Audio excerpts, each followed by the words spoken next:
Nakakalungkot po sa sinapit ni Rene sa panaginip ko po. Sa totoo lang po, nanaginip pa ako na nakakalungkot sa pangyayari po. Mismong kitang-kita ko po ang ginawa nila.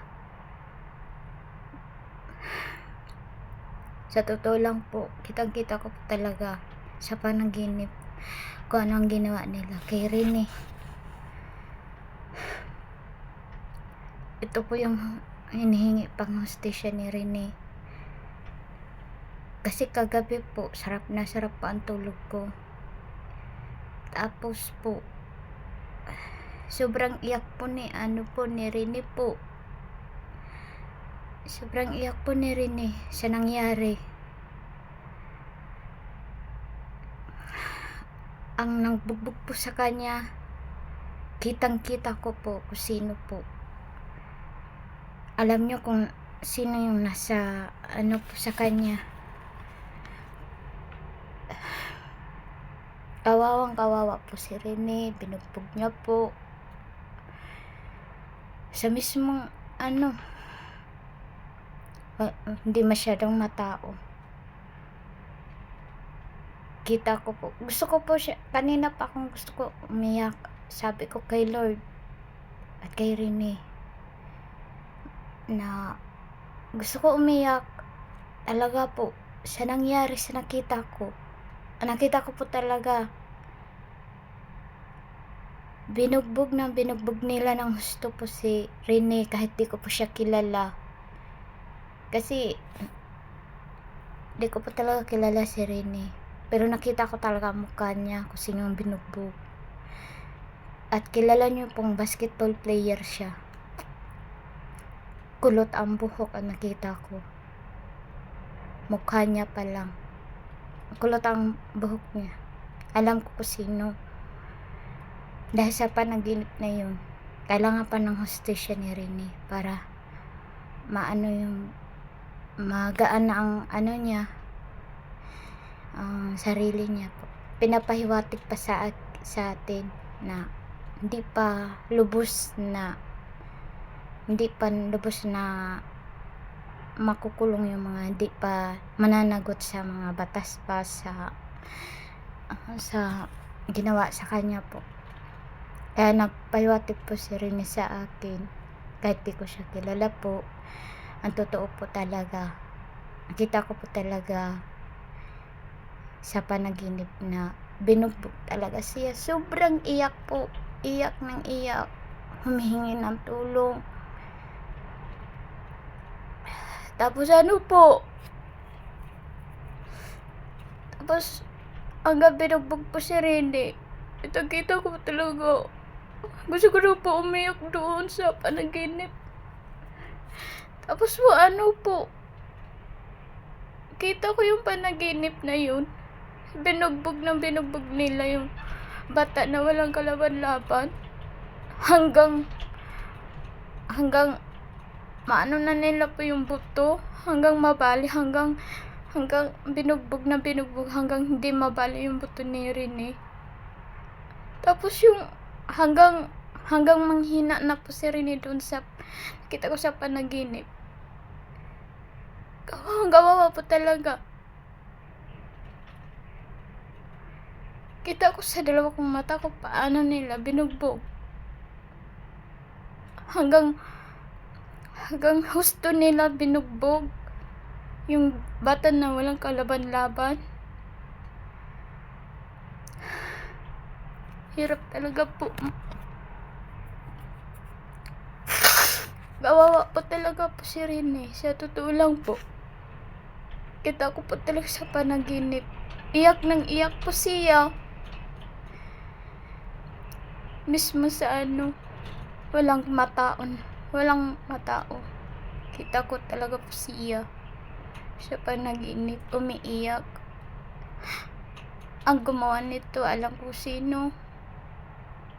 Pero yung isa di ko kilala po kung sino po yung nalalaki. Basta yung isa kilala ko po. kawawang-kawawa po talaga. Ito yung gusto niyang mabigyan ng hustisya pa rin. Yung binugbog siya, tama yung nakita ng doktor. Yung sa autopsy, sa magkatugma po. Kung sana parte ng katawan, doon binugbog talaga siya. Kaya nga ako, sabi ko sa ipopost ko talaga para malaman ng isang mga magulang, kahit sinong magulang po, kapatid, kapamilya, kapag kayo mismong nakakita sa panaginip, maiiyak po kayo. Kanina lumuha na lang ako, sabi ko sa sarili ko, alam ni Lord to, si Rene, alam niya to. Sabi ko, di ako iiyak. Gusto ko yung seryoso na magsalita, kasi para nagpahiwatig talaga siya po sa akin. Kahit di ko po siya kilala, magbabayad po talaga ang dapat managot. Maging payapa na si Rene kapag na yung nagbugbog sa kanya po. Salamat po Lord, nakaluwag na po ang dibdib ko, kasi ipopost ko talaga to. Kaya ako nag-video po para iparating sa magulang na hindi pa tapos ang laban, hindi pa tapos ang hustisya. Kawawa po ang kanyang anak sa nakita ko sa panaginip. Naku, paano nila binugbog si Rene? Iyak ng iyak, tumatawag sa nanay, "Ma, tulong." Ganon po siya magsalita sa panaginip ko kagabi. Ako gusto ko matulong sa panaginip lang pala yun. Akala ko totoo na magagawa ko tulungan siya, pero meron pala ibig sabihin na pinapahiwatig niya na iparating sa magulang na hindi pa tapos ang hustisya. Ito yung gusto niyang bigyan ng hustisya pa, kahit nakulong pa po yung sino. Pero itong pinaka-verse na nangyari sa kanya po, yung binugbog po siya talaga sa ginawa ng mga manlalaro kasama niya, ka-teammates niya sa Ateneo de Manila. Yan lang po. At least po, magaan na po ang loob ko, kasi kanina po nasa work pa ako. Hindi pa ako panatag hanggat di ko po masasabi para sa magulang ni Rene. Kahit sinong magulang, hindi kayang tiisin na makita ang kanilang anak na walang hustisya. At saka nananalig po din ako kay Lord na sana makamit din nila ang hustisya hanggang makulong yung taong nang bugbog sa kanya. Kasi sa totoo lang po, kitang-kita ko talaga sa panaginip po. Yun, may paraan talaga si Lord para maanuhan po siya. Kawawang-kawawa po talaga si Rene. Promise po, kawawang-kawawa po. Nakita ko talaga sa panaginip po. Pasensya na po kasi kanina lumuha talaga ako. Hindi ko talaga kayang tiisin, kaya umakit ako saglit kasi nasa work pa ako eh. Di kasi kayang panatagin ang kalooban ko kapag di ko magawa to.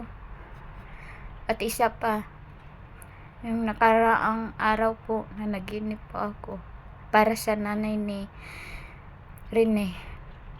Ang bilin niya, sinabi niya sa akin, "Ma, mahal na mahal kita. Huwag mo po pababayaan ang sarili niya." Yan ang sabi niya nung nakaraang araw. Di ko lang kasi masabi kung ano ibig sabihin to. Yan ang sabi niya sa akin. At isa pa po, yung kay Matt Cayetano at saka kay Maki Biligrino. Lagi po siya nandiyan dyan sa laban niyo. Sa bawat laro niyo po. Ang hiling niya lang po, Huwag niyo siya bibiguin na makapasok po kayo sa UAAP. Yan ang ano niya. Ikaw inaasahan, Matt. Ikaw inaasahan, Maki. Yan lang po ang ano niya. Ipapanalo niyo po to sa lahat ng laban. Magiging masaya na siya. At isa pa, yung hustisya pa. Kahit naikulong na yung iba, may iba pa hindi pa tapos ang laban. Para sa nanay ni Rene, nakikiusap pa ako sa inyo. Nananaginip lang pa ako. Alam to ng Diyos, alam to ng anak nyo na nagparamdam sa akin sa panaginip. Nakaiyak na pa ako. Lumuha na ako kanina habang nasa work ako. Sabi ko, huwag niyo ako umiyak kasi nasa work pa ako. Baka makita ng amo ko na baka anong nangyari sa akin. Kaya ganun po. Tiniis ko po. Pinigilan ko lang. Sa totoo lang, kawawa talaga ang anak niyo po. Kahit sinong magulang, hindi makatiis na makita na binubugbog na kahit sinong tao. Para sa akin, gawin niyo po dapat na tama. Bigyan niyo ng hustisya ang anak niyo. At saka, kitang-kita ko kung sino ang sobrang nagbugbog kay Rene. May kasama pa to na ibang kasama na ng bugbog din. Sige, salamat po kasi may work pa po ako. Okay na po rin ha. Okay na po, Lord. Thank you. Kasi nasabi ko na po, okay na po ako. Lord, panatag na po ako. Panatag na po ako rin sa'yo rin eh. Sana okay na po lahat. Amen. Basta, iparating niyo po sa nanay ni Rene ha. Di pa tapos ang laban ng pag-ano ng hustisya. Pasensya na po ah. Ngayon, panatag na po ang kalooban ko. Nasabi ko na po yung nasa loobin ko sa panaginip ko kagabi at nakarang araw. Thank you, Lord. Amen.